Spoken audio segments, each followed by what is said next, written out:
आणि वैयक्तिक कामासाठी खरातला फोन केले होते नाशिकमधील माजी नगरसेवक शिवाजी साने याचं स्पष्टीकरण समोर आले। अंजली दमानिया यांच्या यादीमध्ये शिवाजी सानेंचं नाव होतं आणि त्याच संदर्भात शिवाजी साने यांनी आपली भूमिका स्पष्ट केली। अशोक खरात या व्यक्तीला केलेल्या फोन कॉलमध्ये माझं नाव आलेलं आहे।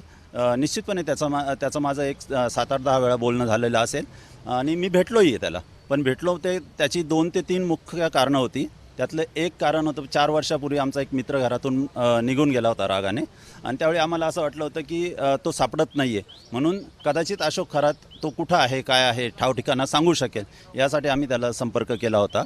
परंतु त्याने सांगितलेल्या गोष्टी सगळ्या खोट्या ठरल्या। त्याने सांगितलं होतं की तो मित्र तुमचा 2 दिवसात परत येईल, परंतु दुसऱ्याच दिवशी आम्हाला त्या मित्राची डेड बॉडी सापडली गोदावरी नदीमध्ये।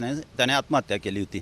त्यानंतर बराच काळ गेला। मी राजकारणातून निवृत्ती घेतल्यामुळे मला राजकीय दृष्ट्या त्याच्याशी संपर्क करण्याचा काहीच प्रश्न नव्हता।